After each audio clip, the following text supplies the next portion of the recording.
Just like the street lights lit this town, like a fire in a blaze, gotta burn it down. Can't be afraid to leave this out. We got this far, don't know how. I see danger in your eyes. They know we'll burn down the night. Coming just like the sunrise. You know that we're gonna light it up tonight. We're gonna light it up tonight. We're gonna light it up just like the sunrise. We're gonna light it up now.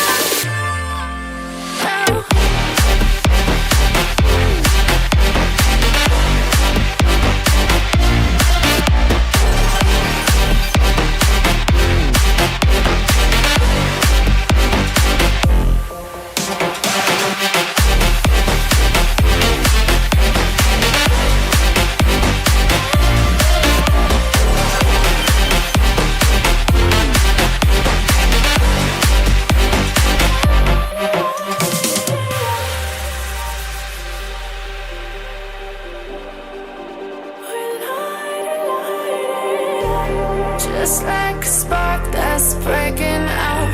Can't make a stop, can't turn back now. We know that there's no room for doubt. No, we can't turn back now. I see danger in your eyes. They know we'll burn down the night.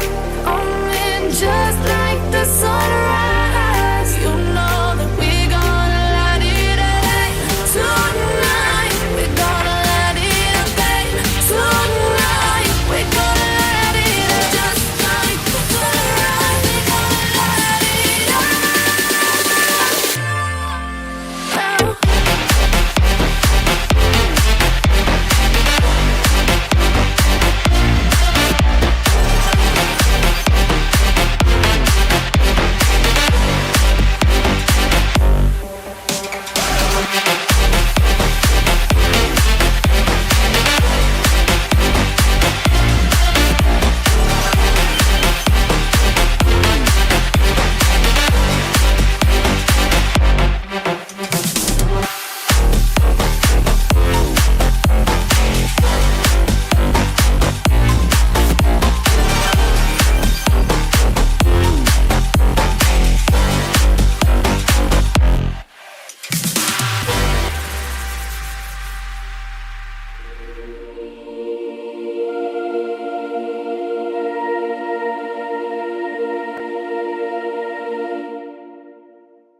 Hello, hello, everyone. Happy Tears Day and happy Veterans Day. Because as our good friend Cosmic Kyle points out, we are, in fact, the last humans on Earth. All the humans currently alive today are the last surviving humans.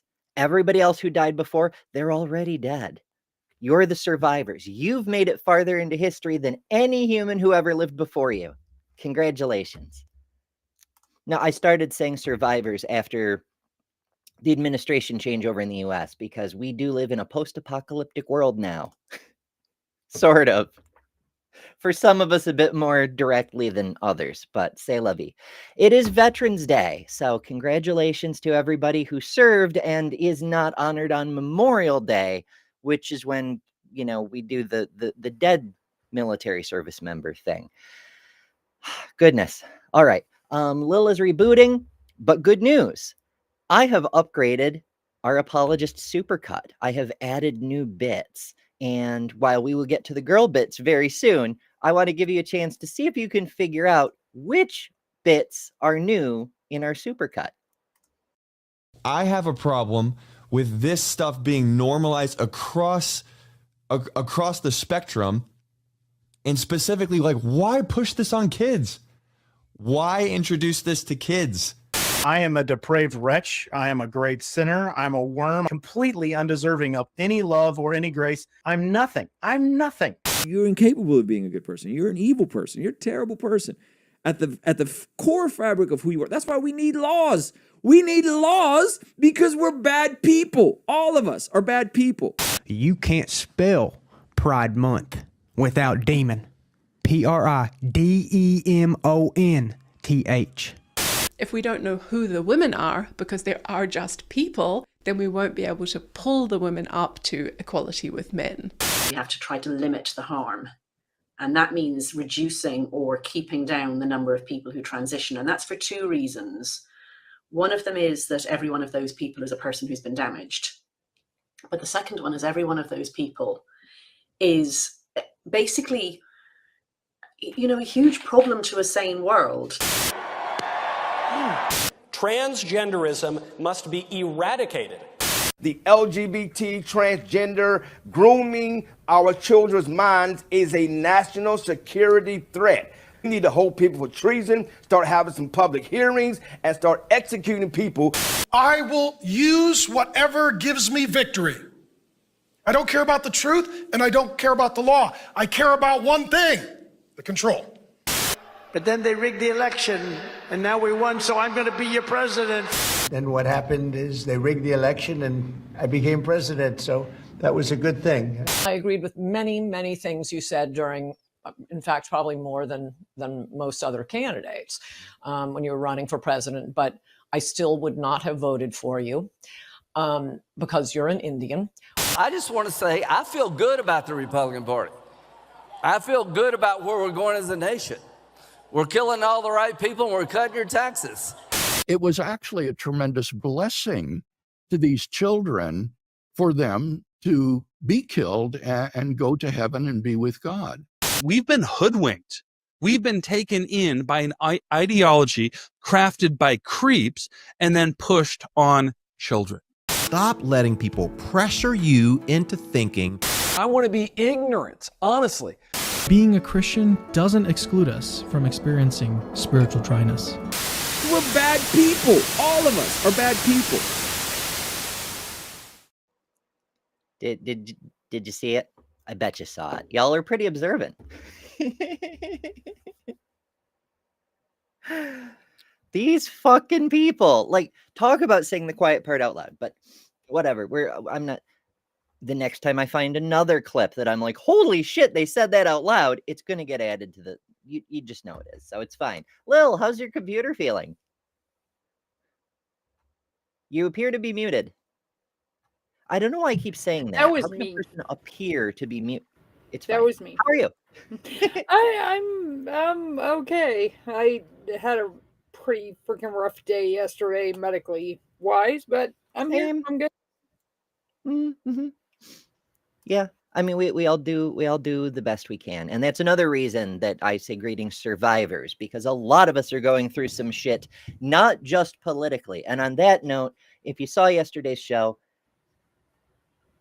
we're making progress. I have a virtual appointment later today. We're gonna see if we can figure some shit out. So I'm working on it, and I did make sure to feed me for real yesterday, so that's a big plus too. All is not unwell in the world. We also got word, I believe it was yesterday, but the days are starting to run together on me again. The Supreme Court of the U.S. actually made a sane decision and decided not to hear the petition of Kim Davis, which in effect leaves Obergefell, the decision that legalized gay marriage, standing unchallenged. And that's a big plus for a lot of reasons, not the least of which being that Obergefell is also the basis for including gender in the discrimination protections. I realize there's other cases that address it more directly, but Obergefell is the foundation because you can't discriminate on a person's sexuality or orientation or identity or anything else without also discriminating on the basis of sex. And Obergefell is a bedrock for that. And also, fuck Kim Davis. Yeah. Hell yeah. All right, I see lots of cool people in here. I see Mark wandering by. Hello, Mark. Always good to see you. Kyle, of course. Let's Farm is a Navy vet like myself. Hell yeah. And If his non anyone, sequitur says, "My penchant for hats makes me want to become a hat girl too." You should. hey, Hats mine's a are so headband. cool. Mine's a headband. This was the first thing I knitted out of yarn that was gifted to me. Hold on, We're getting echoing, realize Kelly. you're in the background. My penchant for hats makes me become a hat girl. Oh, Lord. Marquez is an army vet. We've got so many warriors in chat. It's really cool. Realize you were in the background. Hell yeah. Kelly has returned from her voyage abroad and things. How are you? How did it go, etc.? I had a great time. How is everybody? I can't though. I think that's inevitable with cruises these days. Cruises Yeah. can. I've never successfully been on a cruise, but I've heard they're wonderful. They're great. They're very relaxing. There's tons of food. There's tons of stuff to do. It's just a fabulous occasion. But because we live in the United States of dystopia, they also tend to be infested with plague rats, by which I mean MAGA folk. And it doesn't matter if there's only one or two. They will get everyone else on the ship sick. Oh yes. I don't know. Mine, it was cold in the areas, common areas. So I went in my room where I kind of put the air up lesser, because it was freezing there. Then I'm getting under the covers, and I would wake up sweating.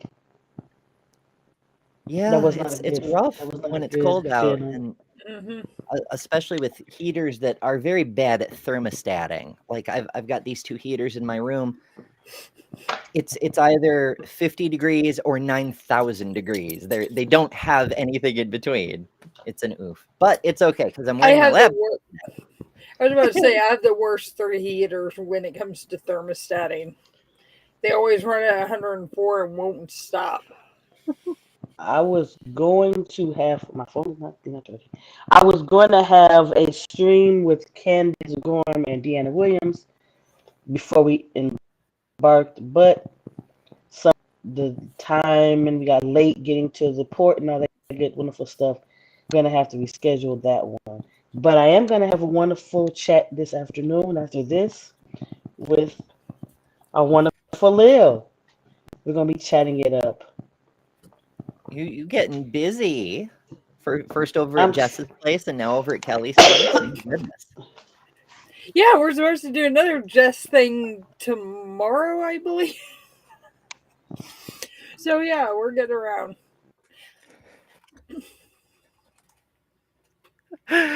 The chair force is going to be Trump's new branch. Every time he's in office, he creates a new random branch of the military. It'll be the chair force next. Then he'll be able to say he served. Alrighty, we're doing girl parts today. What could possibly go wrong here?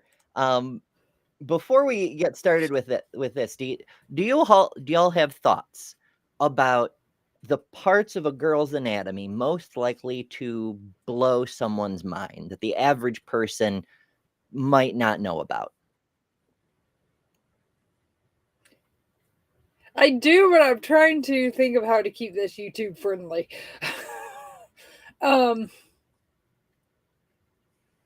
There is more than one opening. You will be surprised at how many men do not know that.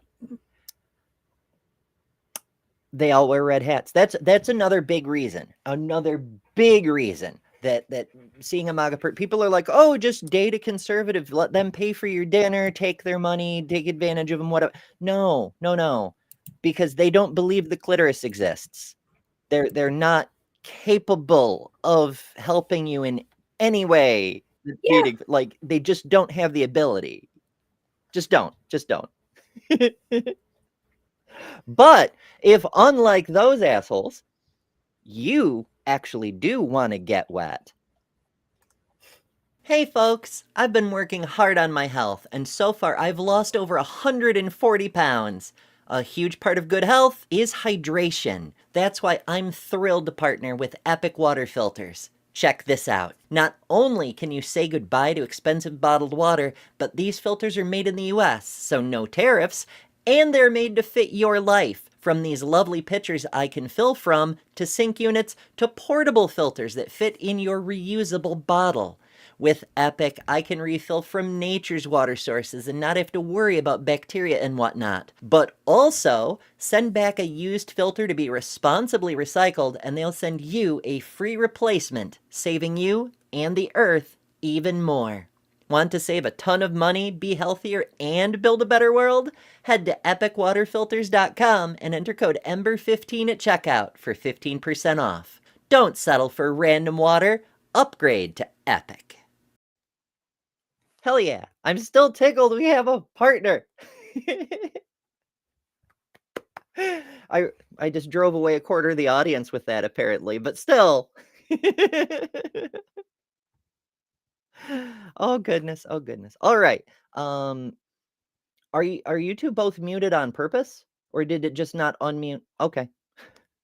I never know if there's a glitch that like doesn't unmute people after the thing. Our mowers are here, but with the lot that we're on, sometimes you can't hear them, but when they come over here, you can really hear them. So I'll mute when they come over here. I know the feeling. My housemates, it's not right now because it's snowing right now, but my housemates love to wait until I'm on the air, and then they run the lawnmower right outside my window. And since I'm downstairs, the window is like up here. Like, really? Really? Goodness. Although in fairness, I'm on a stream either here or somewhere else. It seems like twice a day on average. So I spend a lot of time in front of a camera. They have to mow sometime. I mean, they don't have to. You don't actually have to. There's no real reason to do that, but they think they have to. Details. Anyway, girl stuff. Details. Let's find out. Let's see if they actually, this is the question for the chat. You folks in chat. Do you think they're actually going to say something that will blow your mind? Prepare to be shocked. Let's do some science. For science. Women have more guts than men, and not just metaphorically, literally. But we're just getting warmed up. What's coming next is going to blow your mind. From secret superpowers to hidden. Wait, we're just gonna say there are more guts. I want a quantifiable number. I want to know how much more guts. How much more guts do women have than men? Google changed it to intestines. I did the Okay, same thing so on my Google phone. says women have on average slightly longer small intestines and a longer colon compared to men. Specifically, women's small intestines are about 30 centimeters longer, while the colons are 10 centimeters longer. The difference is thought to be related to the need to extract more nutrients for reproduction. Of course it is, and also associated with slower digestion in women. Every part about a woman's body is just reproduction. That's all it is. That's all it ever is. Of course. Of course. How silly of me to think there might be any other reason for anything in our bodies. Functions. We're revealing more on today's episode of the Infographic Show. Even weirder facts about the female body. Number 28. Women's colons, on average, are about 3. Oh, they are going to tell us. Okay. Well, that was a weird intro for that, but all right. I appreciate the countdown style. That's awfully fun. 3.9 inches longer than men's. That's a lot of extra room for giving them a whole extra level of digestive power and potential discomfort. Women's lower bodies are crammed with reproductive organs, and this means less space to breathe when gas, food, or air causes trouble in the belly. Number 20. Seriously. It's...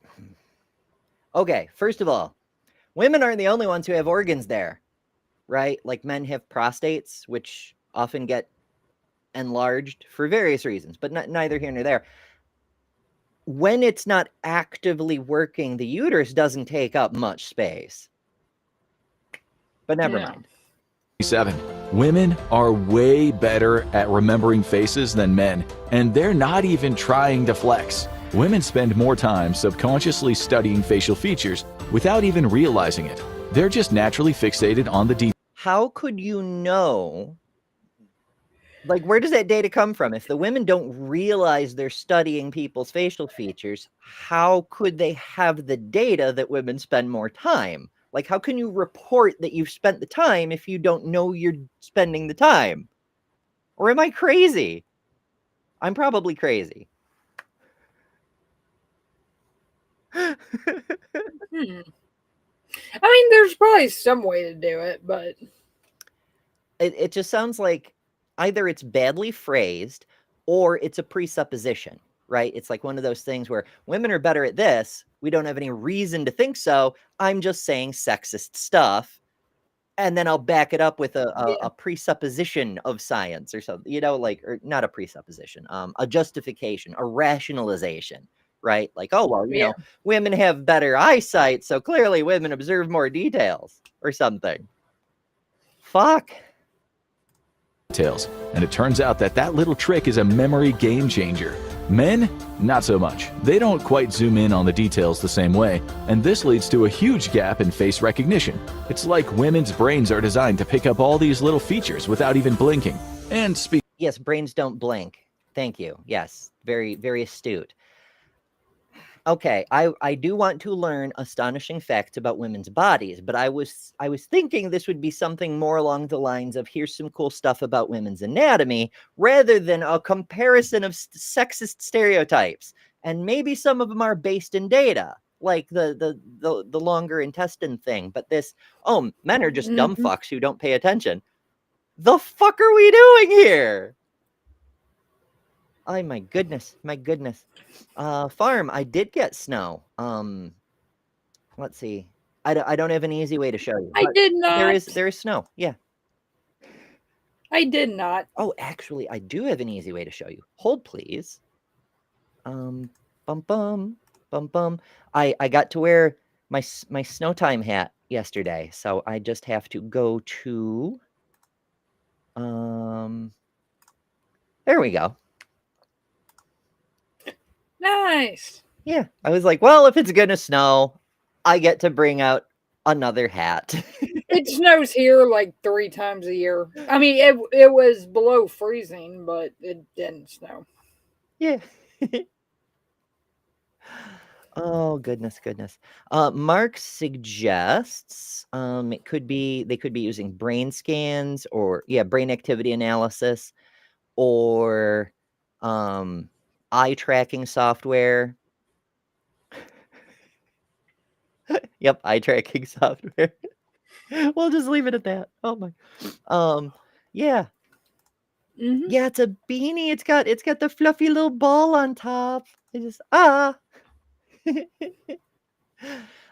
got unreasonably excited. I was like, okay, in fairness, it usually snows before Halloween around here. We usually have permanent snow on the ground that does not melt during the next day by Halloween.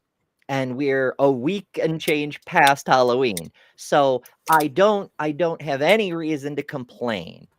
And yet, I really don't like snow. It's childhood trauma, I must confess. As you all know, I grew up on a farm, and on a farm, you have a very long fucking driveway. It's in the contract, right? Our driveway was stupid long. I had to shovel it. And in a lake effect snowband zone, that means multiple feet of snow, multiple times a day, every fucking day. It was the biggest chore. It outchored all the care for all the animals put together. It's child labor. That's all that is. I was always so whenever I moved up to Indiana, I always loved the snow up until that point because it was always where here it'd stick around for 2 or 3 days and would melt and go away. I did not know the misery of having snow stick around all winter. No, never again. I hate the snow now. I hate it. I hate it. I hate it. Okay, I should. because I'm a contrarian even to myself, and there's this part of my brain that just will not stop being an optimist. There's a part of me that wants to gush about how awesome snow is. When it first falls, it's very pretty, it's very picturesque, it gives you a different view of the world. It has that gentle drifting, can't help but create calm. It has that sound muffling effect, so the world seems more quiet. It's super pristine. It's just a very different experience than any other time.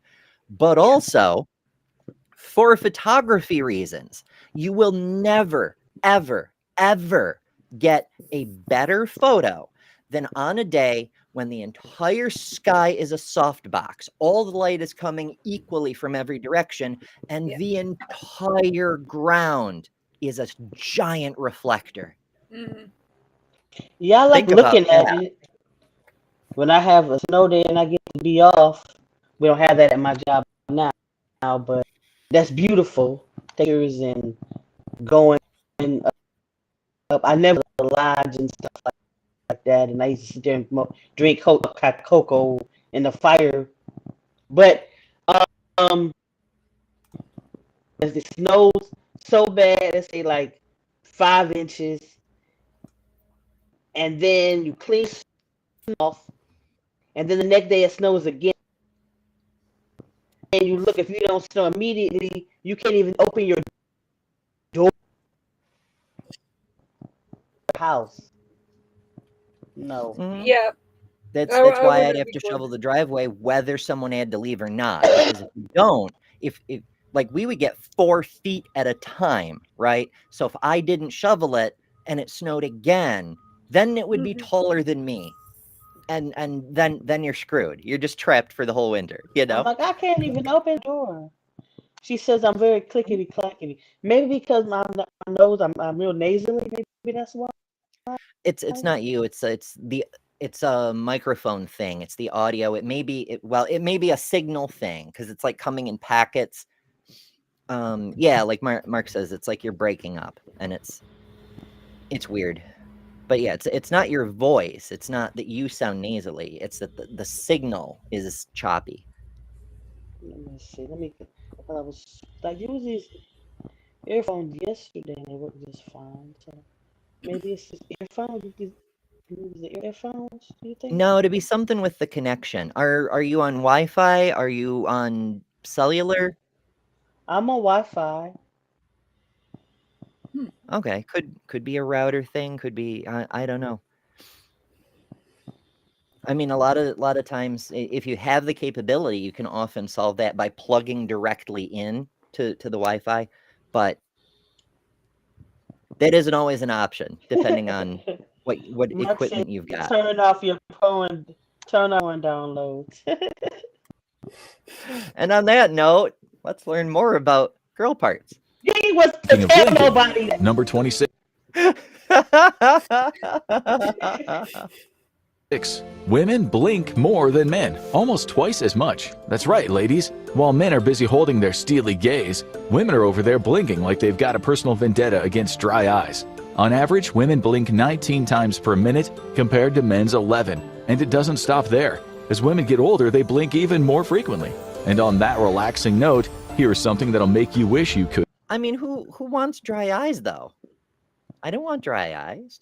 Do men want? Now this actually is like a statistic. I've seen it about a citation would be nice, but I've seen other places reference this. Kelly, were you on yesterday? No. I don't think Kelly was on yesterday. I'm sorry. It was what day was it? It was another day when I was on the stream. But I don't know. Yeah. I might just take these out and see if that's an issue. If Kip shows up, I have a girl part to show him that he would like. That is YouTube approved. You know what's a damn shame? Kip's book is like a modern book rather than a scroll. You're gonna give me an art project to do, aren't you? It would be a long fucking scroll, I admit, but it would be pretty cool. Where's my pen?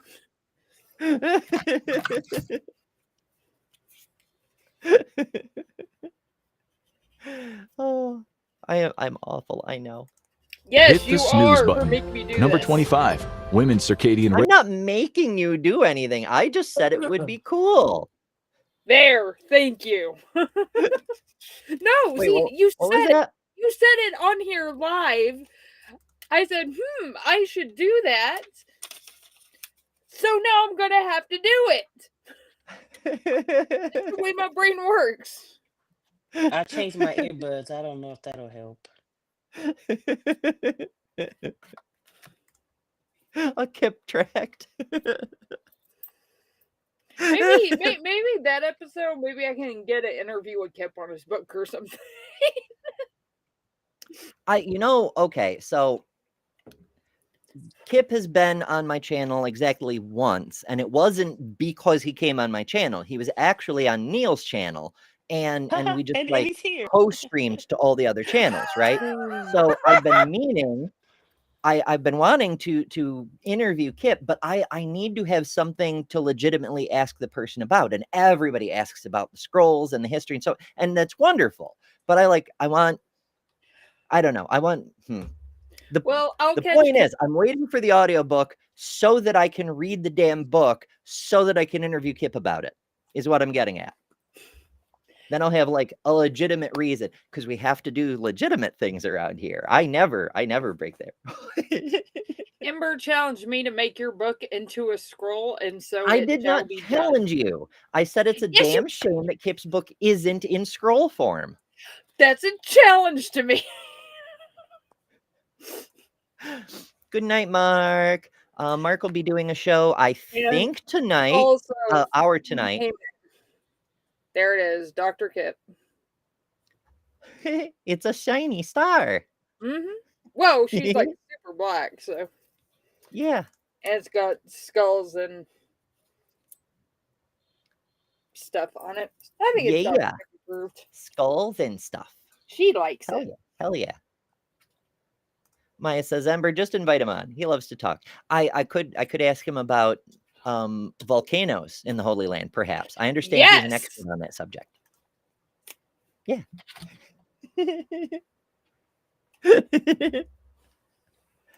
Rhythms, your body's internal clock, are shorter than men's. That means that women generally feel the urge to sleep earlier, while the guys are still debating whether to keep watching that episode. And it doesn't stop there. Women tend to get stronger surges of melatonin, the sleep hormone, making it even easier to drift off into dreamland. Holy shit. Some of the stuff ain't true. That may or may not be true. It just, I have a hard time getting to sleep, folks. And in fairness, it's because I just keep working. I don't ever stop fucking working. Like yesterday after the show, I went and I tracked down a psychologist I could talk to virtually that I could get an appointment with soon and who took my state poor people insurance. And it's still TLDR. It's still more money than I spend on groceries in a fucking week, but it seems like it might be kind of important. So we're gonna work. But like I did that, and then news happened, and then other news happened, and I was working on things, and I just can't stop working. I may have more than one psychological issue, folks. But as Maya says, clearly a man, because just this I love to sleep when I don't have horrible dreams about. Never mind. But I do enjoy sleep. I just don't have time to do it. Who got me going on this morning show business? What the fuck?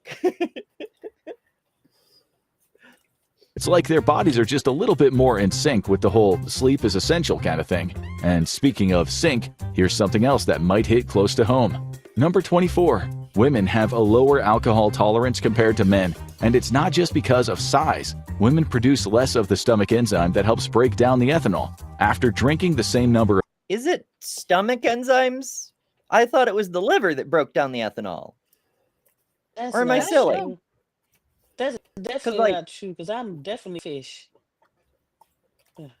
I guess I'm a man. Well, I am a mermaid, so. She's a mermaid. I'm a I man. see So puppy. that's why. Hey, She's licky this morning.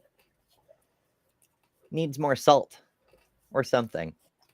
Lil, does that mean you're very salty? Very. I'm often very salty myself. I'm sure y'all have noticed. Of drinks, women have a higher blood alcohol level than their male drinking buddies. The female body also has less water to dilute alcohol, leading to a stronger buzz that night and a worse hangover. That's not strictly true.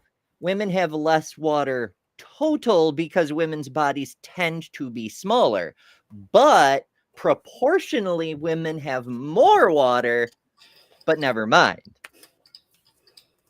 The next morning. Number 23. Nipplegasms are an actual thing. Some women have reported being able to orgasm from nothing but nipple stimulation. And before you... Thoughts on that, folks? I've heard of it, but that's about as far as that goes.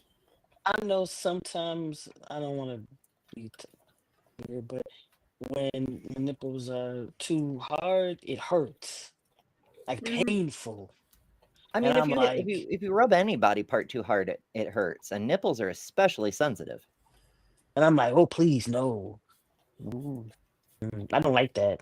It irritates me when you do that. I'm just the opposite. It hurts. I mean, different parts, and sometimes it's context dependent too, and not just like mood and situation and potential partner, if any, but there's also physiological characteristics. Like, when erogenous tissue gets aroused, it often becomes engorged. Not always, it depends on the tissue, but sometimes it swells up and gets a little bigger. And sometimes when that happens, the surrounding tissues aren't prepared for it, and stuff starts stretching in a very unpleasant way, and that can hurt. And it just, so there's a lot of factors. But if you get everything lined up perfectly, I can promise you that is a thing. It's theoretically, conceivably a thing. Now, to be clear, every other kind of gasm is also variable. I've known women who can only orgasm with penetration, no matter what happens externally. I've known women who can only orgasm with external stimulation, whether there's penetration or not, and everything in between. Everybody's body is a little bit different. But theoretically, nipplegasm is a thing. Brush it off as a fantasy, there is science to back it up. A study in the Journal of Sexual Medicine used MRI imaging to track how the brain responds to different types of stimulation. Nipple play actually lights up the same part of the brain. Imagine being the person in the MRI while they're scanning to see what happens when your nipples are stimulated. Like how? I just... The genital sensory cortex as stimulation of the vagina or clitoris. So the next time you think boobs are just about the look, remember they're doing way more than you might realize. This next one is a hard pivot in the opposite direction. Yes, boobs do a lot more than men seem to realize. Like, feed babies, which is what they're actually primarily there for. Yeah. Holy shit. Direction. Number 22. Research from McGill University in Canada shows that women handle pain better. Maya points out, does this presenter think women are the only ones with nipples? Maybe so. I don't know. Way better. But it all comes down to how men and women remember pain. Men tend to hold on to those painful memories, which makes them more stressed and sensitive to pain down the road. Women, on the other hand, are like pain ninjas. They don't stress about past pain, and they're able to block those memories out. It's like their brains just hit the reset button, making... That's not exactly how traumatic experiences work, asshole. Yeah. That's definitely not true. Holy shit. It just... Wow. Wow. Making it easier to move past the discomfort. So this makes our next fact about the female body super perplexing. Number 21. Turns out women are biologically wired to cry more than men. In the 1980s, biochemist William I hate it when people say biologically wired. Like, could there be a more meaningless phrase? H. Frey found out that women cry an average of 5.3 times a month, compared to men's measly 1.3. And those numbers haven't changed much. Some people like to blame society for being more comfortable with a woman crying than a man. But Frey's got another theory. It's all in our biology. Women's tear glands are actually different from men's. Plus, the hormone prolactin, which is also responsible for milk production, is present in emotional tears. By the time women hit 18, they have 50 to 60% more prolactin than men, making those... And that's a bigger issue. I mean, that's not the only thing. But, surprise, biology is complex, and there's usually more than one thing going on. It's true that society is slightly more accepting of women crying than men crying. As in, both will get shamed, but men will be drop kicked also. You know, Yeah, like, our society is fucking awful. But so that is a real thing. But also, the hormone thing is a real thing. Like, when you have, there's a difference between pain tears and dry eye tears and emotional tears. And because women's bodies tend to have a much more, shall we say, diverse hormonal cycle. Occasionally you peak on certain hormones that cause emotional responses. They're responsible for certain feelings, and you get overloaded, you get overstimulated because you have too much of that hormone. And in this case, with this specific hormone, crying because of the hormone that's making you sad vents the damn hormone out of your system, which is why you feel better after. And this is true for men and women. It's true for everyone. This hormone gets vented through tears. They're just making the connection that women tend to have more of this hormone at certain points in their biorhythmic cycles. Maya says, is the title of this video how to use facts to be wrong about everything? Oh my god, we're accidentally doing a bad science Sunday on a Tuesday.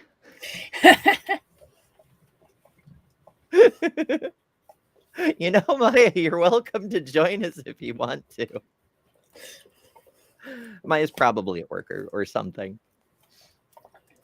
tears flow a little easier. But hey, crying is not the only thing women can do with their bodies that men can't quite keep up with. Number 20. Women's necks are more flexible, thanks to a more elastic muscle structure. So instead of swiveling their entire body like a human bobblehead, women can just casually turn their heads to catch whatever's going on around them. It's almost like their necks have their own built-in swivel function, perfect for spotting. It's almost like necks have a swivel function. My guy, tell me, holy shit, necks turn. That's what they're for. They turn. They hold the head up and they turn. Fuck. Okay, this isn't so much a man-woman thing as it is a hormone thing. It's not just muscle structure. Women and men have the same muscles. It's muscle development and ligament tightnesses and so on and so forth. There's a bunch of different factors, and a lot of those configurations are controlled by hormones. Ask me how I know. Anything or anyone without having to move a muscle. Number 19. Women's fingerprints tend to have more ridge patterns than men's. In fact, studies show that women have higher ridge density, with an average of 14.2 ridges per 0.04 square inches compared to men's average of 11. Sure, this might sound like a tiny detail, but it can actually be used to help identify gender at crime scenes. Pretty weird, right? This next one is another. Okay, the fingerprint thing, that sounds like it's just a statistic. I don't care enough to look it up, but what the fuck did they just say at the end there? Pretty weird, right? This next one is another. This might sound like a tiny detail, but it can actually be used to help identify gender at crime scenes. Pretty weird, right? This next. Sus. Very fucking sus. This Very. makes me think. Now, it's true fingerprints can be used for forensic analysis insofar as it's very, very rare to find two people with identical fingerprints. Not impossible, it's been done, but very rare. Even identical twins tend to not have identical fingerprints. However, the level of analysis you can do at a crime scene, it doesn't matter how many fucking ridges there are. Crime scene analysis, or not, forensic analysis of fingerprints tends to measure something like 14 to 21 specific conjunction points. And it doesn't matter how many ridges there are. They're measuring the same conjunction points. And also, it really smacks of that hair fiber analysis thing. Like when they look at a hair under a microscope and they go, oh, well, it's one of the 4 kinds of fibers that could be a hair. Mm-hmm. The killer had hair, and so was probably a human. Therefore, it was Lilith. Like that's the level of connection we sometimes see in this phrenology-esque pseudoscience that passes for modern forensics. This is why one of the me? reasons that we make such a big deal out of DNA, because DNA is infallible, except it's not. But that's a talk for another time. One is another oddball. Number 18. Believe it or not, women pee more frequently than men. On average, women's bladders can hold about 17 fluid ounces of urine, while men's can hold around 24 fluid ounces. So it's not. Both of these are fucking noob numbers. So I'm going to be careful not to gross people out with this one. As a truck driver, one occasionally has to relieve oneself in a plastic receptacle with a screw on top because there is nowhere available elsewise, right? And most of these plastic receptacles happen to have the volume they contain stamped right on the side. So you can tell how much you were just holding. These are noob numbers for a truck driver. Just saying. About having a weaker bladder, it's just that women feel the urge to go sooner. And no, it's not because you're drinking more coffee, although that certainly doesn't help. It's all about the bladder's capacity and how women's bodies just seem to be built to go more often.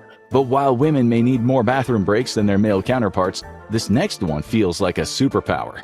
Number 17. Okay, Aunt Jer says, I've never seen a police procedural identify a person's gender via their fingerprints, therefore fake. Okay, I'm not saying it's fake because I haven't seen it. I'm saying that I'm skeptical that it's valid. Like, even if someone did it and they were like, okay, I'm looking at these fingerprints and they're giving me woman vibes, and the killer happens to be a woman, that doesn't mean it was proved correct either. They have a 50-50 shot of guessing right, Yeah.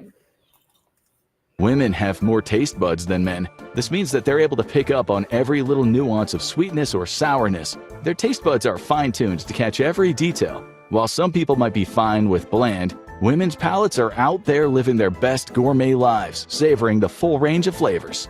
Number 6. Well, there's a lot of variation with that too. I mean, again, we're dealing with broad brushing, gross stereotypes. Not only are the number of taste buds per square centimeter or whatever in part determined by hormones, but the effectiveness, the variety of signals that the taste buds can pick up is also influenced by hormones. In fact, that's true. In my family growing up, it was the exact opposite. Me and my dad were the ones who liked the spice and the herbs and the flavors and all that. Everybody else wanted it bland, which was almost all women. So, and also having fewer taste buds doesn't necessarily mean you prefer bland food. You can still taste. It's just not quite as intense, you know? I don't know. I'm probably silly. Yeah. I'm definitely silly, but not necessarily for this reason. Oh, Ancher says, no, I'm saying that about myself. I watch a lot of police procedurals. Okay. I kind of get, oh my goodness. So when my pre-law program focused on criminal justice, criminal defense, forensics, and it was in the forensics unit. Oh my goodness. So first of all, most practicing forensics experts that work for police departments around the country go through like a 6-week training program. a 6-week training program, they know almost nothing about actual forensic science. They just do a thing to get a certificate from their local department. But also, there's so many people who aren't actually in a forensic science program who think shows like Bones, which is an amazing show, don't get me wrong, but they think like that hologram technology that they did and shit is the real state of forensic science. Like, oh, sure, it's only at, high tech places like the Jeffersonian, but we have it. We do not fucking have it. It's a fictional story, my guy. Mm-hmm. I don't know if Bones qualifies as a police procedural. It's more like a crime drama that happens to have procedure as part of the plot. I mean, it is because it fits in the genre where there's usually a case per episode. There's some cases that span multiple episodes, sometimes over multiple seasons. By the way, I like Bones. Do not hate on Bones. It's like one of the few that I actually like. Yeah, same. Sharon and David Boreanaz. Okay, For random 12 seasons. tangent, because people come here for the tangents. Who is your favorite character from Bones? One I really do like. I like Booth, but that's just because I like David Boreanaz. Mm-hmm. But you can also see how he grows up. I love the hell out of Hodgins. Yeah, because he goes from being this like just like a total nerd with Zach and all that stuff, and then he matures, and then he becomes a husband and a father, and then without spoiling it, and then something terrible happens to him, and he kind of turns his life around from that too. And it's just like he's always somehow kind of given the short end of the stick as far as like character development, but he turns around and makes it something great. So I really like him. I like there's a couple of the part-time characters that the ones that came in after Zach as assistants that I really like too. Oh yeah, so, some of them are so fun. I love Aristu. Aristu is awesome. And I like that he ended. Yeah, and I like that he and Cam ended up together. That was perfect. Mm-hmm. That couldn't have been better. I like seeing when you get that invested into a show, I kind of like seeing the happy endings for the characters I wanted. I get that it's not realistic. I don't care. That's my escapism. Like, let them have the happy ending, damn it. Right. That's the whole. I mean, it's not like they're super relatable characters in the first place, and that was the challenge of the show: is taking these people who are very specific archetypes of nerdiness, except for Booth, who is the archetype of Doc's secret nerdiness. But never mind. Even Angela hyper relatable to the people that match that specific cookie cutter, but for the average Joe, people have no fucking idea. They're like nerd, making them relatable. Top-notch writing. Yeah, and even Angela, when you look at it, she is nerdy as hell with all her tech and figuring out. I'll tell you, one of the coolest things I saw in there that they really, really dug into the nerdiness, but then also threw in all the romance, was the Valentine's Day episode when Hodgins made Angela. It was a slime mold that smelled like rose, and she absolutely loved it. And I was like, that is the nerdiest thing ever, but that was like, I would have loved that for a Valentine's Day gift. It was so cool. I know. It's so romantic. For nerds. Yeah, I've such. So the show, it kind of, I watched it when it was on live TV, and I rewatched it during COVID when I was dying in bed and had nothing to do but watch stuff. Not important. And I noticed that like the characters I related to had evolved over the years. Like at first, Hodgins was my favorite because he was like the hyper nerd, and I was like, oh, this is the guy. Like PhDs in a shit ton of different fields. This is the person I relate to. And Yeah. also his sense of humor is great, and but he's also sweet and like all the cool things. Rewatching it, I much more relate to Angela because I'm like, Yeah. all these people are stupid in their own special way. They're geniuses, but they're fucking stupid. Yeah. And also, art is the most powerful science. Yeah. And also, I mean, who doesn't love Sweets? Sweets is awesome. He called it so many times. Especially with Bones and Booth. He called it so many times. Everybody's like, nah, there's no way. No. He called it. Yep. Just wait for it. Just wait for it. Farm says, if there's a top store near you, veterans get an 11% discount there today because it's 11/11 at 11:11 a.m. All the 11s. The 11s are up. Oh no. That's a different thing. Tops, for those who don't know, is a grocery store chain based out of Buffalo.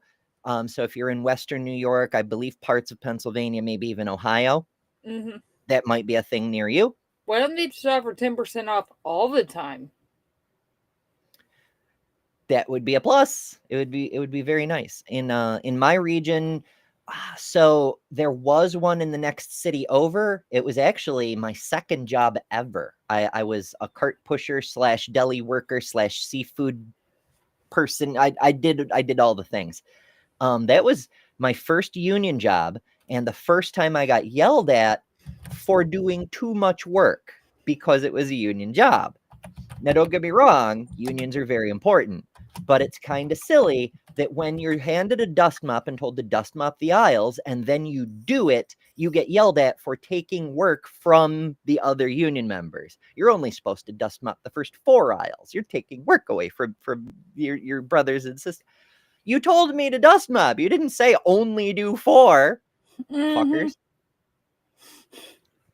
But I digress. That's a whole thing. You know what? I don't want to go on about grocery stores in my area. Wegman's are cool. If you know what Wegman's are, they're fucking cool. And that's all I'm going to say about that. 16. Female milk ducts are basically just sweat glands that are multitasking. Mammary glands are made up of both parenchymal and stromal tissues. They're covered by skin and are ready to produce milk when needed. And don't forget about the nipple. Well, okay, so first of all, sweat glands are just renal cells that are repurposed, right? It's a sweat gland, and the cells in the kidney are the same cell, and they do the same thing. But whatever, the purpose is slightly different. So it's not really that they're repurposed skin cells exactly, but also, and very important, I cannot stress this enough, they do not produce milk on demand. If I had a penny for every fucking woman I've known who wasn't able to give milk to their newborn because their milk hadn't come in yet, I would not need to have a Patreon or solicit y'all to send me money, but you should send me money because we're doing good work over here. And also, I like to have electricity and have food and things. Maya, I am trying to be more like you and just say, send me money. I'm trying. We'll get there. Area, which becomes erect when stimulated thanks to its smooth muscle fibers. So while your body's busy with all this multitasking, deep under the surface, chest wall muscles are also hanging out, keeping things in place. And since we're already on the topic of mammary glands, hey, did y'all know that women have chest wall muscles?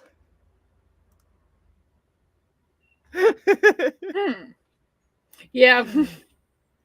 Oh, goodness. Number 15. A mother's milk doesn't just nourish, it actually produces specific antibodies for her baby. During breastfeeding, the suckling motion creates a vacuum that pulls a mixture of breast milk and baby saliva back up into the nipple and potentially into the milk ducts. This backwash sends a signal to the mother's mammary glands, alerting them to any pathogens or antigens in the baby that it might be exposed to. The body then ramps up production of immune cells, leukocytes, and antibodies, creating custom-made immune factors tailored to the exact threats the baby is facing. Number 14. Okay, that's pluses and minuses. So antibodies and other assorted stuff like that do get transmitted through the milk. This is how the baby gets protection from the mother during that period where their immune system is very low and they can't produce their own antibodies. However, this feedback thing, it's not that the breast is detecting from the backwashed saliva certain pathogens and then putting them into the milk intentionally. It's when pathogens make their way into the body and then get picked up by the immune system, white cells are like, yoink, who are you, fucking pathogen? Show me your ID. They respond to it as if it were any other pathogen and produce antibodies and shit tailored to that pathogen. And some of those go into the milk. That's how that works. It's not going like scanning baby has X, I will make anti-X. No, they're detecting pathogens the same way they always do. Women get a bigger hit of oxytocin, aka the love hormone, after sex than men do. Oxytocin's role in women goes way beyond the warm, fuzzy stuff. It actually strengthens relationships, helps them feel more attached, and lowers stress. Meanwhile, I mean, that's true for everybody. I wonder how they gather this data. That's very strange. Speaking of very strange, Lil of all trades sends us a super chat for $2. Thank you, Lil. And says, take my money. Which is good advice for everyone. a men's oxytocin release doesn't quite have the same effect. It might make them feel connected, but it can also stir up some less charming traits like social avoidance and competitive vibes. Now let's talk about something else that is a little... Oxytocin in men stirs up competitive vibe? I don't know. What? I never understood men. I never figured it out. less advertised, and a little more wild. Number 13. Puberty. It is a crazy, awkward time full of physical, emotional, and psychological changes. While women get to experience another round of it, this so-called second puberty. It isn't as widely talked about as the teenage years, but it is just as impactful. Okay, so this is a thing I've talked about before. Puberty is remarkable because of the amount of changes and the brief time period when they all happen at the same time. But it's not like when puberty finishes, you're done. You never stop changing. You just never stop. You keep developing your entire life. Menopause is another big change. But there's always stuff going on. My goodness. Speaking of goodness, Jester sends us a super chat for $5. Thank you, Jester, and says, no money for you. As always, I love the irony. Think weight gain, acne, changes in hair, even menstrual shifts. All of that fun stuff from your teenage years, only with more confusion. This time, however, you're supposed to handle it with grace, and no one's giving you a manual. This next one has... Who the fuck gives out manuals the first time? Yeah, I was about to say. I never got one. What does this mean? No, You're expected to handle it with grace. Tell me teenagers aren't expected. Like, okay, so we put teenagers into schools, right? These horny devils who can't think about anything on the blackboards and this and that and the other. And their hormones are not just at levels they're not accustomed to dealing with, but at the peak for their entire fucking lives. Like when adults are like, oh, we've gotten used to our hormones and settled down. No, your hormone levels dropped to a regular baseline. During puberty, they're spiked. Fuck. Oh my goodness. And the point is, expecting teenagers to behave like adults when they're in the least able to act like adult phase of their lives is counterproductive. But if you can get them to focus, they learn things really fast. I think for me, it's a time for them to learn themselves, to find out who they are. So they're gonna make mistakes and everything, and that's what when it comes to teenagers, they have to learn that. They have to learn their bodies and everything like that. So for them to think they're supposed to know it all, it's not gonna happen. Yeah. Even myself, at 40 years old, I realized religion wasn't shit. So that take a lot of me. Like, damn, I was old as hell to me. Yeah, But shit every day gets is a learning process. Even now, I learn things every day from my children. right. And I mean, I'm still learning shit about my body from my children. Like a couple of years back, my oldest, who played violin at the time, was talking about how having a double jointed pinky makes it easier to hold the bow and get the strings in the right position and whatnot. And I'm like, that's really cool. And then my brain goes, hey, that's genetic. And so I boop, boop, boop. Yeah, I have a double jointed pinky. I was You didn't over, know I that was, I was before, like huh? 42 years old when I found this out. 42 years. I didn't realize I had a double jointed pinky. Wow. What the fuck? I'm a little slow when it comes to my own body. Y'all may have noticed. It's been the bane of my existence for a while now, and I'm excited to set the record straight. Number 12. When it comes to fertilization, it's the egg that calls the shots, not the sperm. That's right, the egg chooses which sperm gets to join the party. It's not about the fastest swimmer. It's about whatever sperm the egg decides to invite in. And since we're on Well, sort of. Obviously, a single cell does not have a decision-making capability, and it's not like we do get non-viable fetuses, right? It's not like the egg is picking out what is most compatible and whatnot. There's also there's a number of processes, and they're all chemical processes. But one of the necessary things is the first sperm to get there doesn't expressly does not get let in. Mm-hmm.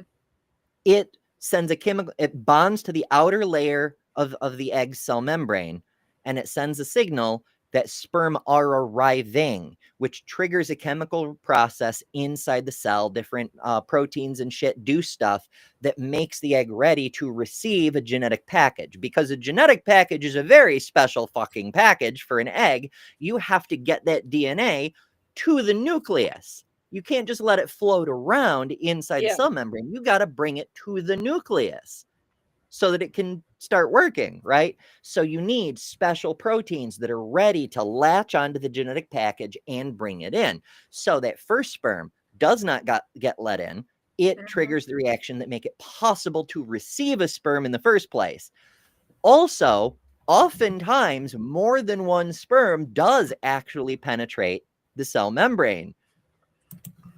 But the genetic material has to be brought to the nucleus, and that's the decision making. Is the proteins latch onto one genetic package and bring it to the nucleus. The rest just kind of float around there and get ignored, or get broken down for parts during the rapid cell division that follows fertilization. Mm-hmm. On the topic of eggs, number 11. Women are born with a ridiculous amount of eggs, 6 to 7 million to be exact, while they're just little fetuses hanging out in their mom's womb. But don't get too attached to that egg stockpile. It takes a nosedive pretty fast. By the time they're born, they got about 1 to 2 million eggs, and by puberty that number's already down to around 300,000. Still sounds like a lot, right? Wrong. By age 37, they're only around... No, 300,000 is still a lot. It doesn't just sound like a lot, it is a lot. If I had $300,000, I would not be worried about where my next meal is coming from, for example. 25,000 left, and when menopause rolls around at age 51, there's only about 1,000. But those... I mean, even 1,000 eggs is kind of sufficient, even if we take that at face value. And, whatever, eggs decrease over the course of your life. Of course they do. But never mind. Like, there's so many processes that diminish the amount of eggs, such as ovulating. But 1,000, no one's going to have 1,000 babies in their life. No one. What do you mean? Fucking hell. I want to mention what Theo said. Did he say eggs are little fetuses? Did he? Yes. Yes, he did. What? Yes, he did. Okay, we got to check this back. Like, what? Nosedive pretty fast. By the time they're born, they got about 1 to 2 million eggs, and by puberty that number's already down to around 300,000. Still sounds like a lot, right? Wrong. By age 37, there are only around 25,000 left. And when menopause rolls around at age 51, there's only about 1,000. But those aren't fertile. Number 10. Did I miss it? I think you did. Was it earlier? Oh, probably. Okay, we'll just, yeah. The egg decides to invite in. And since we're on the topic of eggs, number 11. Women eggs in this economy are born with a ridiculous amount of eggs, 6 to 7 million to be exact, while they're just little fetuses hanging out in their mom's womb. Holy shit!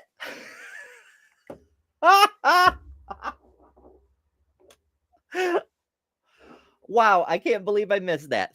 See, this is why I love having a live chat.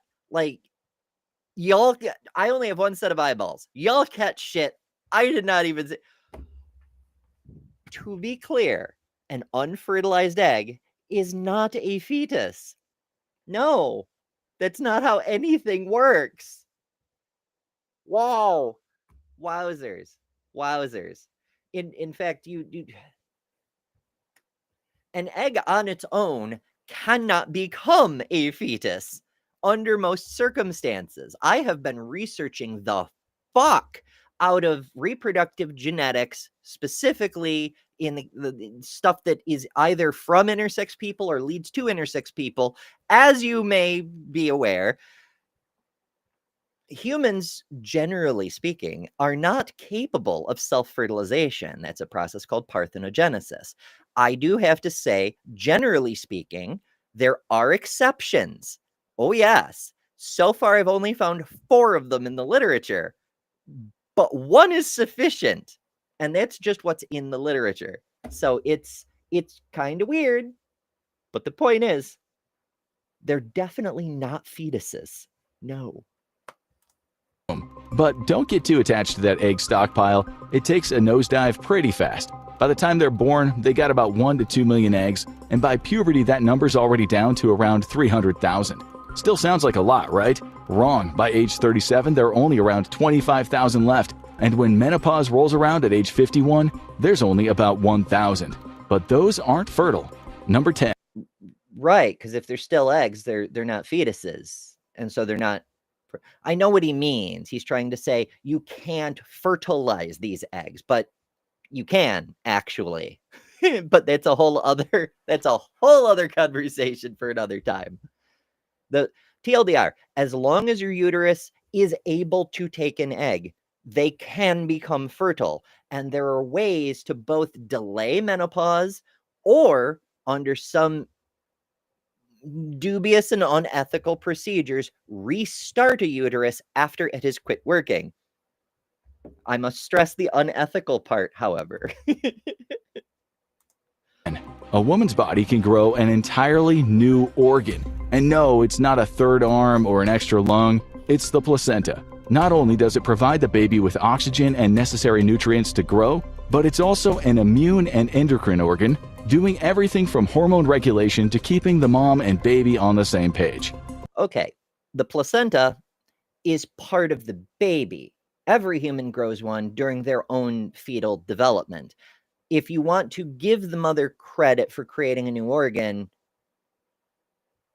the mother creates all the baby's organs in the same way, right? Like, if you want to phrase it that way, pregnant people grow brains and lungs and hearts and all the things because there is a baby growing in there. That's what pregnancy is. This little miracle starts forming in the first 3 months of pregnancy and then grows right alongside the fetus. Number 9. The female vagina is basically like fine wine. No, really. The normal pH of the vagina is less than 4.5, which just so happens to be super similar to the pH of wine. So next time. Well, that's interesting. I mean, again, taking that at face value, I do appreciate that he felt the need to specify the female vagina. Because, that's probably true. I don't know if there's any data on what trans men's vaginas pH is. Maybe someone's collected it, but I just don't know what it is. Believe it or not, folks, I don't know everything about gender. I know, it's shocking, but it's true. But the alignment with wine is interesting. But also wine's very in pH too, quite a bit. But that's another talk entirely. You're sipping on a glass of wine, ladies, just remember, your body's working hard to keep things nicely balanced and acidic down there, too. It's all about keeping things in perfect harmony, whether it's in the bottle or elsewhere. And this... Hey, being acidic is not in harmony. It's intentionally not in balance. And there's a reason for that. brings us to another super weird and super cool fact. Number 8. The vagina is like a self-cleaning oven. It has its own squad of bacteria and fungi. The vagina is a wine. The vagina is an oven. You got any other random object you want to compare body parts to? Yeah. Working around the clock to keep things in check. These tiny little workers form a delicate ecosystem known as the microbiome or vaginal flora. And when everything is balanced, especially with plenty of lactobacilli, the good bacteria, the vagina stays infection-free and happy. But if things go off balance... Well, that's... Okay, lactobacilli, that's one of an entire suite of beneficial bacteria, but also, like any bacteria, if it succeeds too well, if it overpopulates, it becomes bad bacteria. It's no. Bree's vaginas are like ovens. It's true. It's true. Because they're fucking hot. Lil, I think you're muted, dear.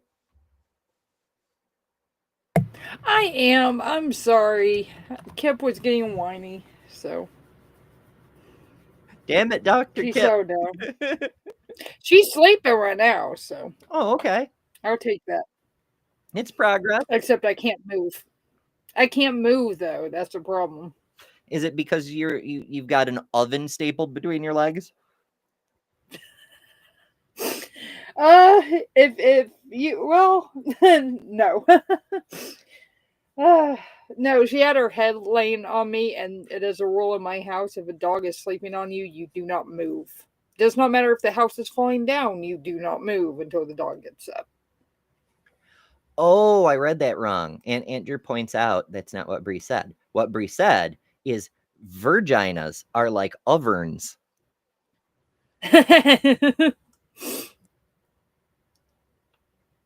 Okay.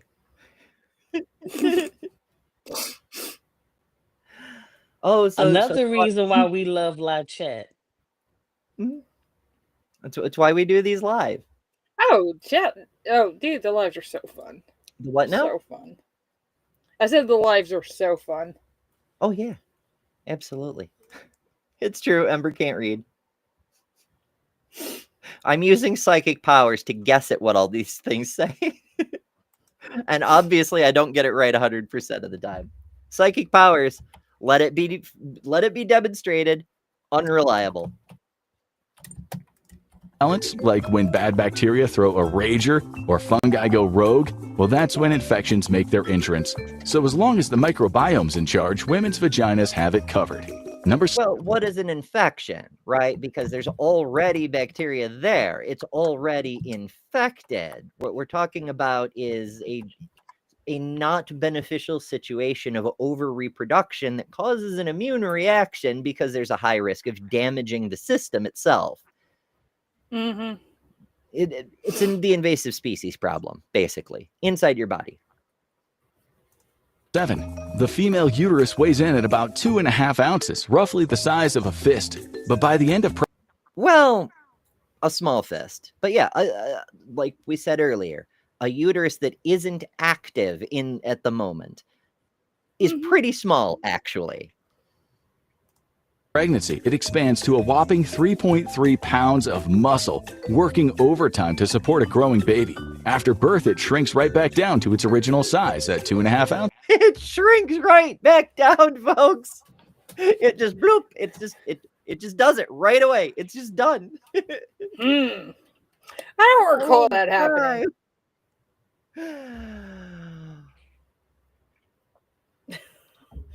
I did not realize I was going to have to correct every single fucking point. I know, right? Oh, God. I mean, you expect on these, you expect them to get a decent amount of things wrong. Not every single one.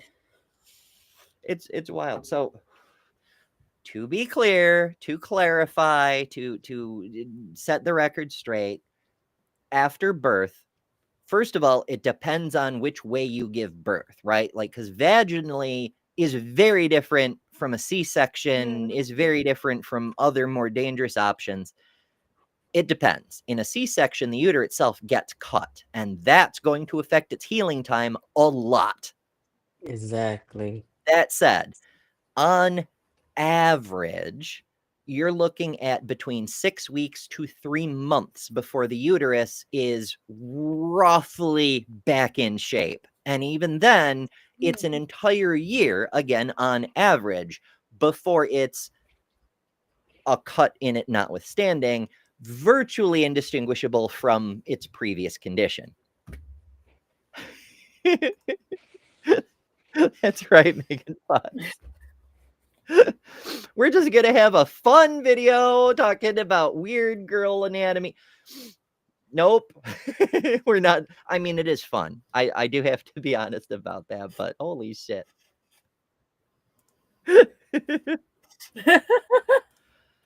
Talk about a body doing some serious post-workout recovery.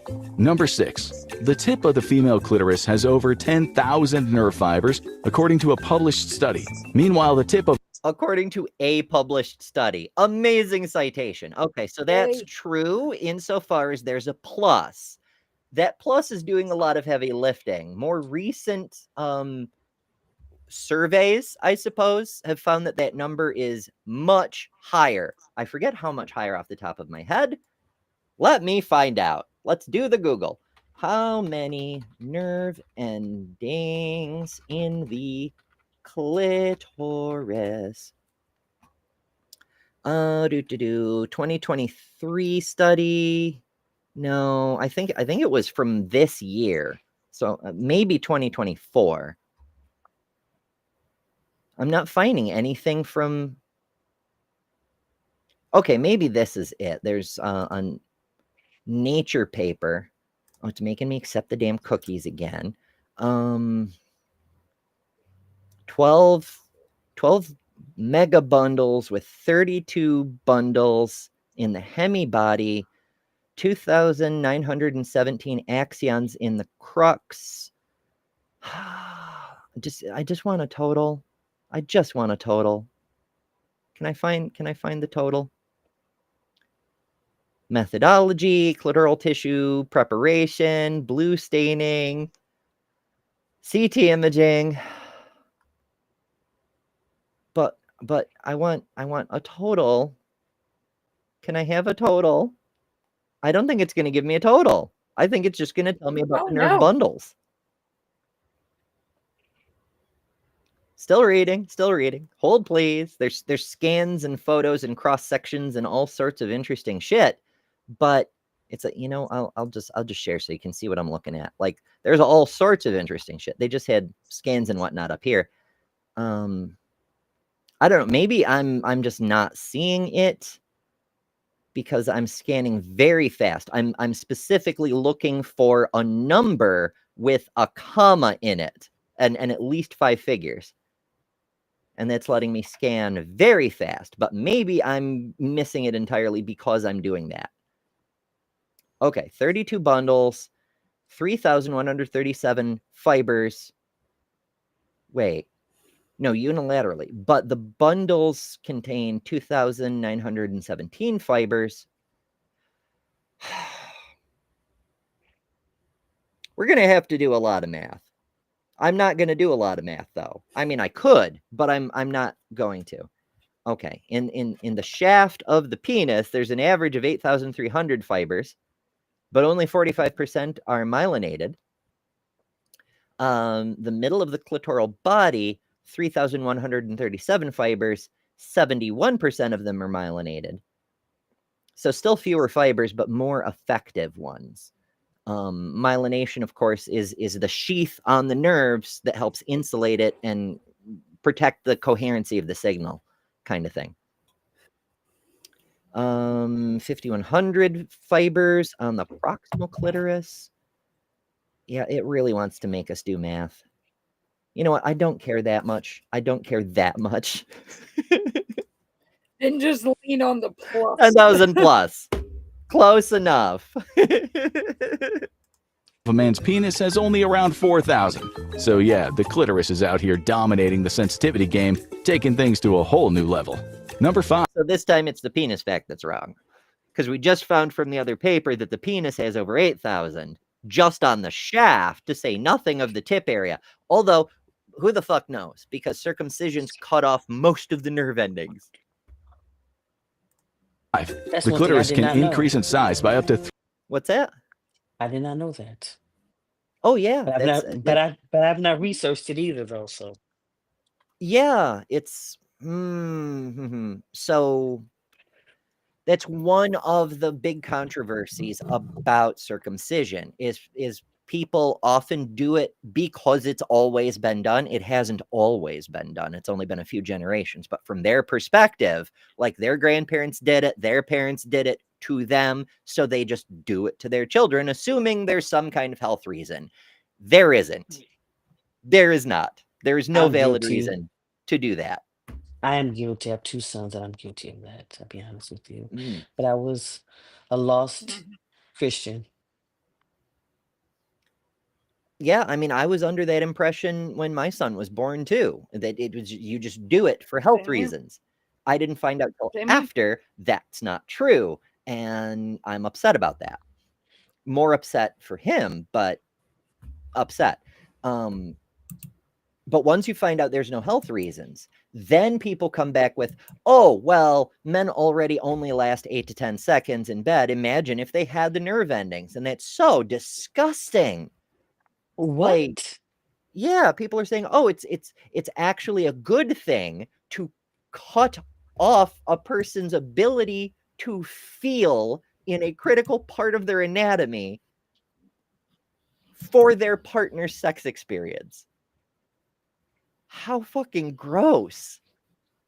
Like that's the same reasoning behind the removal of clitorises in the countries where they do that flavor of genital mutilation. Is it's so the women won't like sex much and so won't cheat on their husbands.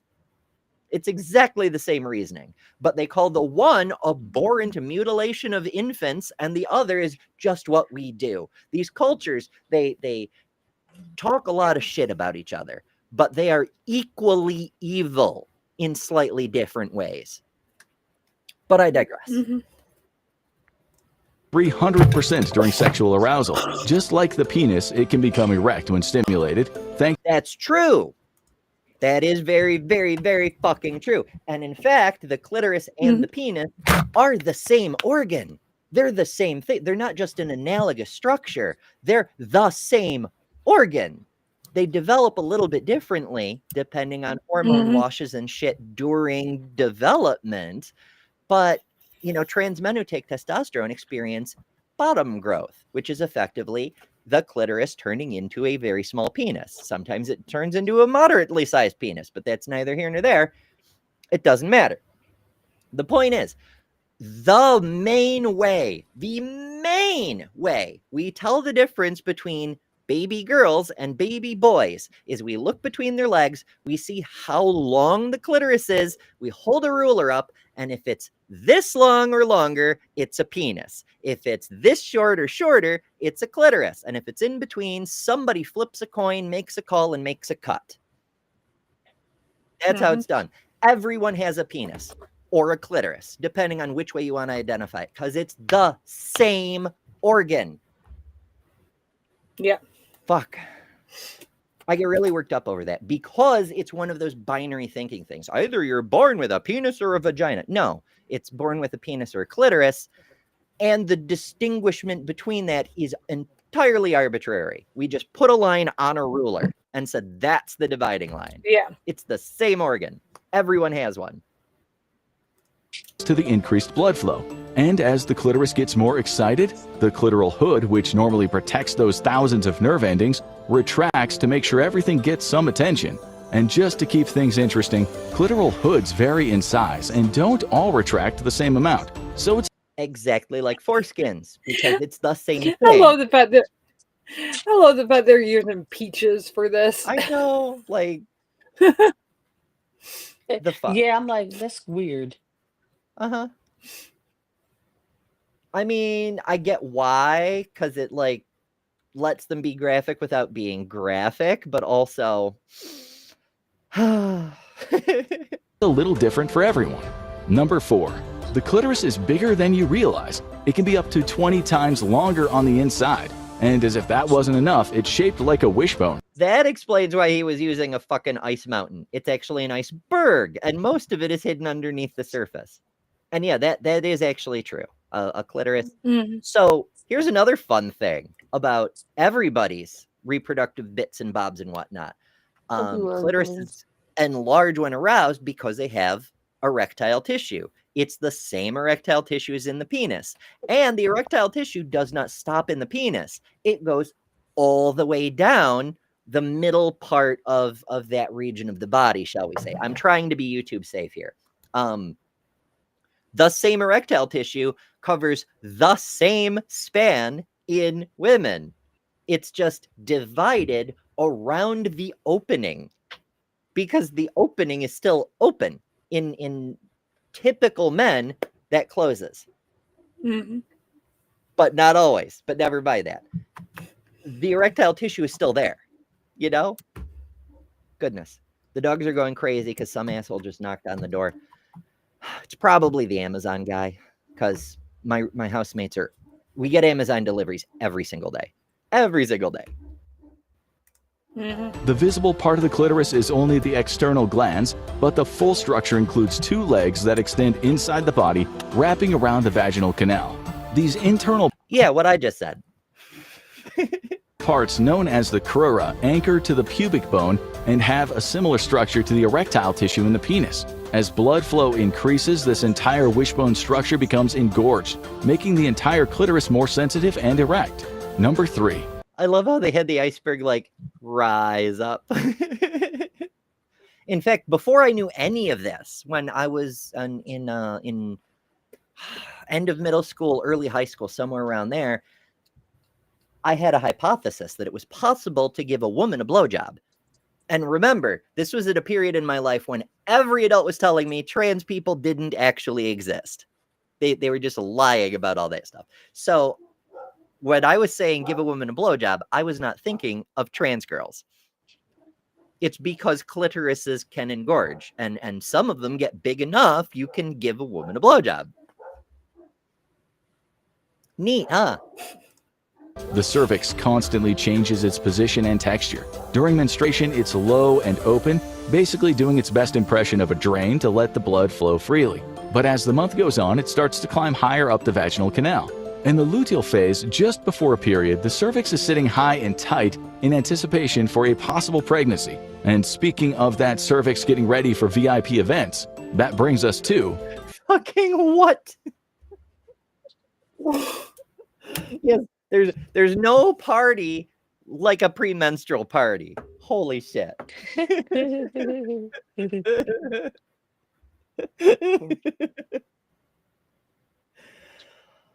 Wow. Number 2. During pregnancy, the cervix really pulls out all the stops. When pregnancy... And by that he means it grows a mucus plug to literally put in a stop. comes into the picture, the cervix goes into full-on bodyguard mode with the ultimate security measure, the mucus plug. This isn't just any what I just said. Mucus. It thickens up into a gooey barrier, sealing the cervix to protect the growing baby. This Okay, thing about mucus. Everybody thinks of like runny nose goo, right? Like it's got various levels of viscosity depending on how much water's in it. Is it like just clear running nose like allergies, or is it thick nose like a cold and you have to like really blow your nose to get the gunk out? It dries out, right? It dries out pretty quickly, actually. If left to its own devices, it will get really hard. Really, really hard. This isn't a special kind of mucus. It's the same mucus the whole body produces. Slightly different flavors, slightly different ingredients. Like your ear mucus is different from your nose mucus, but it's all just mucus. The mucus plug, same thing. It's just a big bunch of it that gets really hard. That's all. Mm-hmm. Mucus plug is loaded with antimicrobial properties, keeping out infections and preventing anything harmful from getting too close. Number 1. When a woman ovulates, it's not the egg that moves toward the fallopian tube. It's actually the other way around. The egg gives off a signal and the fallopian tube finds it. What's even more surprising is how flexible the That's actually, fun fact, that is actually what fallopian tubes are for, right? Like we could put the ovary right next to the uterus and not have a need for a fallopian tube. But because it's a big organ and the new oocyte could pop up anywhere on it, it became evolutionarily useful to have a reachy, grabby arm that's capable of detecting the chemical signal of an egg ready to be retrieved. That's what those are for. And there's actually a reason they're as long as they are too. And I think they're going to tell us. fallopian tubes are. If a woman has one of her tubes removed, her chances of getting pregnant don't drop in half. The remaining fallopian tube can move to the other ovary to collect the egg. It's kind of... There it is. They're long so they can reach either ovary. like a backup plan built right into the body. So even if just one side is working, the body can still make things happen. Now go check out 20 things your body does that you don't know why. Or click... I mean, maybe we do. I mean, I don't know if this guy knows why. Holy shit. Yeah, Right, I don't think he does. Made it through a video. Oh my god! The second time since I've been here. I know. Believe it or not, I had a second video ready to go. It was even weirder. But I'm so glad we got to finish a damn video, and we're just about right on time. We're slightly over, but it's fine because we finished a video. It's wow. How rare this is. Y'all are here for an epic grand event. Ain't no party like a premenstrual party. Because sometimes a premenstrual party just don't fucking stop. I Fucking hell. don't deal with that anymore. Thank you. Thank you, hysterectomy. Yay, pluses and minuses. Goodness. All right, so yeah, there's I guess let's do final thoughts before I just do the wrap-up spiel. Did you two learn anything fun or interesting? No. No, but I figured that was gonna I happen. did learn that we are born with fetuses, that we are born with a bunch of fetuses. Yeah, what happens to all those fetuses? Is every person with a uterus a serial killer? Apparently. So I'm like, are we gonna get in trouble for having menstruation now? For having what now? Menstruation, periods. Because we're getting rid of the only in certain fetuses. states. I Getting believe rid of it's the fetuses. Alabama where having your regular monthly period is considered murder. Yes. I'm just joking. Wow. Like these. Never mind. Okay, I'm gonna go on actually, a tangent for that. if I understand correctly, it may be Mississippi. I may be mistaken on which backwards ass state it is, but it's only if you have a fertilized egg that you menstruate out that it counts as murder. But how are they going to prove it was fertilized? You know? It's weird. It's wild. It's not important in any case. It looks like we have a troll, been though. weird. It's been I'm fun. getting some over. Yeah, it's been fun. Catch me and A Wonderful Lil at my channel right after this at 1 o'clock. And look like you had a wonderful troll. Good thing we wasn't paying no attention to them. But the chat. Every so often a random troll really? drops in. It happens. Yeah, it's funny though. But our wonderful chat got them in check. Yeah. No worries. No worries. I mean, I trust our mods very, very highly. In fact, there's a couple that I point blank said, I trust your judgment. Just feel free to act, you know, like just do what you think needs to be done. And I do. So yay. Thank you all for joining. Thank you, Lilith Kelly, for being here. Thank you, everybody in the live chat. This is the most fun I've had doing one of these in a while, and I very was much fun. appreciate that. And remember, Veterans Day, be sure to thank a person who is still alive, because being alive is sometimes harder than you might think. And a lot of veterans are going through something, even if it's not directly veteran related. Most everybody's going through something. The times are hard right now. But thank you all so much for joining. There's probably more stuff I should say. Tomorrow we're doing another interesting show.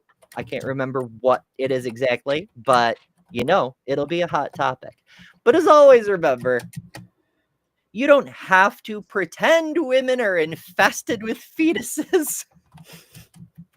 Because I don't know if this is religion exactly, but it's still pretty dumb fuckery. It's something, so, that's for sure. It's something. All right. Good night, folks. We'll see you later.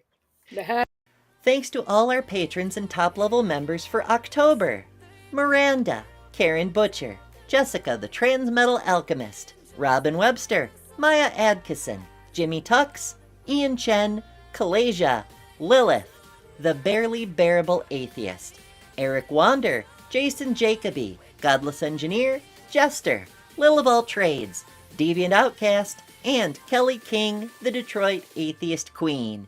And you can add your name here next month by signing up at patreon.com/betterthanember, or by joining Emberships here on YouTube at the Cinder level, which includes all the custom emojis, tons of member-exclusive content, member-only live streams, and a bunch of other stuff.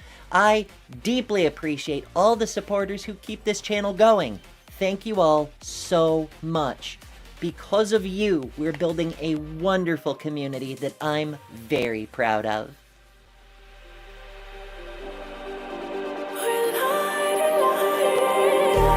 Just like a spark that's breaking out.